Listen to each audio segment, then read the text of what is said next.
কি ব্যাপার, তুমি এখানে এরকম আনমনা হয়ে বসে আছো কেন?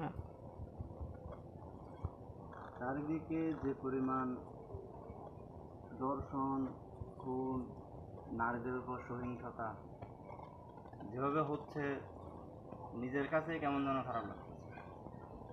কখনো কখনো মনে হচ্ছে আমি একজন হতভাগা ভাই, যে ভাই তার বোনের সম্ভ্রমের কোনো নিরাপত্তা দিতে পারতেছি না। কখনো কখনো মনে হচ্ছে আমি একজন হতভাগা স্বামী, যে স্বামী তার স্ত্রীর নিরাপত্তা দিতে পারতেছে না। কখনো মনে হচ্ছে হতভাগা সন্তান, যে সন্তান তার মা, তার বোন, তার আশেপাশে যে সকল নারী মা বোন আছে, তাদের কারোরই কোনো নিরাপত্তা দিতে পারতেছে না। আচ্ছা, যারা ধর্ষণ করতেছে তাদের মনে কি কখনো এরকম কোনো চিন্তা ভাবনা আসে না? তোদের কি মনের মধ্যে এইটুকুও কাজ করে না? তুইও তো কোনো একটা মায়ের পেট থেকে বের হয়েছিস, তোরও তো মায়ের পেটের বোন আছে, তুইও তো কারো না কারো স্বামী। মনের মধ্যে কি এইটুকু চিন্তাটা আসে না তাকে ধর্ষণ করার আগে, তার সম্ভ্রম হানি করার আগে? আমাদের বর্তমানে আমরা সমাজে বসবাস করতেছি, যে সমাজটাতে ধর্ষকের তেমন একটা কোনো শাস্তি নেই।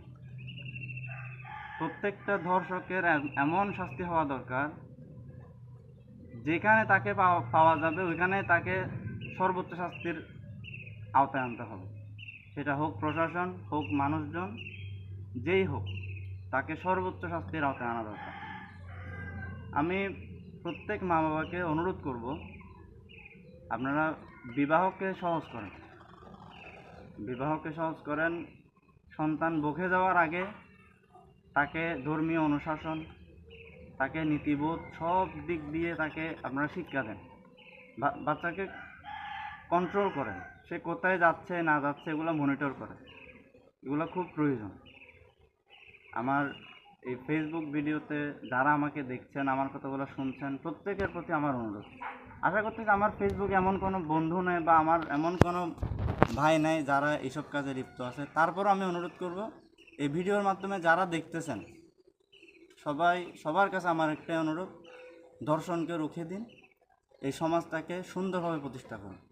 ধন্যবাদ।